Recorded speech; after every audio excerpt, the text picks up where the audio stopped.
আর এই মুহূর্তে যে খবরে নজর রাখবো, নিউ টাউনে আগুনে ভস্মীভূত প্রায় 5টি দোকান। দোকানে আগুন লাগায় 7 থেকে 8টি সিলিন্ডার বিস্ফোরণ। ঘটনাস্থলে যায় দমকলের 6টি ইঞ্জিন। তবে কি কারণে আগুন, তদন্তে টেকনো সিটি থানার পুলিশ।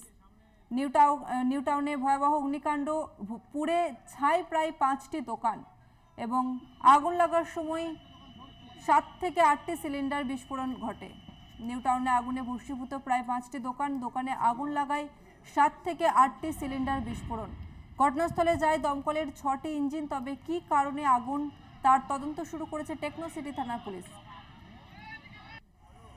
আর এই মুহূর্তে আমাদের সঙ্গে ফোন লাইনে রয়েছে প্রতিনিধি শাকিল মুস্তাক। শাকিল, আগুন কিভাবে লাগলো, এই মুহূর্তে কি পরিস্থিতি? এবং নিউ টাউনের লস্করাইট বাজার, সেখানেই কিন্তু টিসিএস এর যে আইটি সেক্টর অফিস আছে তার পাশেই কিন্তু এক চায়ের দোকান ছিল। এরপরই সেই চায়ের দোকানে কিন্তু আগুন লাগে। কি থেকে আগুন লেগেছে তা কিন্তু এখনো স্পষ্ট নয়।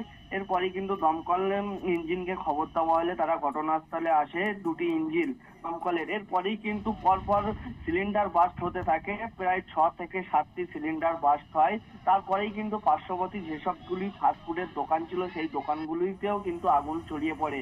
এরপরেই কিন্তু ভয়াবহ পরিস্থিতির আকার নেয় সেই আগুন। এরপরেই কিন্তু আরো দমকল ইঞ্জিনকে খবর দেওয়া হলে তারা কিন্তু ঘটনাস্থলে আসে। প্রায় 5 থেকে 6টি দমকলের ইঞ্জিন ঘটনাস্থলে আসলে তারা কিন্তু আগুন নিয়ন্ত্রণে আনে। কি থেকে এই আগুন লেগেছে তা কিন্তু জানা যায়নি, কিন্তু প্রাথমিকভাবে যেটি অনুমান করা হচ্ছে যে চায়ের দোকানে আগুন লেগেছিল, কোনোভাবে শর্ট সার্কিট থেকেই কিন্তু এই আগুন লাগে। এরপরেই কিন্তু ঘটনাস্থলে আসে টেকনো সিটি থানার পুলিশ। গোটা ঘটনায় কিন্তু তদন্ত করছে টেকনো সিটি থানার পুলিশ। ধন্যবাদ তোমাকে শাকিল। আমরা কথা বললাম প্রতিনিধি শাকিল মুস্তাকের সঙ্গে।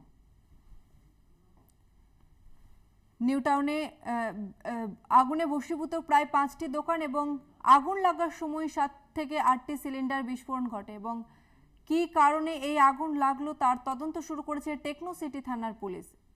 অন্যদিকে ঘটনাস্থলে যায় দমকলের 6টি ইঞ্জিনের তৎপরতা এই মুহূর্তে আগুন নিয়ন্ত্রণে।